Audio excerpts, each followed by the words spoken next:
Hi there! In this video, I will give you a quick guide on how you can buy Bitcoin on Kraken with a debit card. So please listen carefully to each step that I will be explaining because I will describe everything clearly so you can follow along.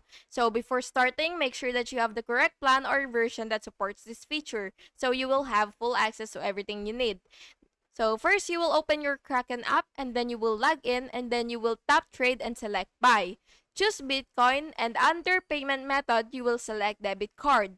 If not saved, you will tap edit add debit card, fill in card number, expiration, CVV, name, and tap save.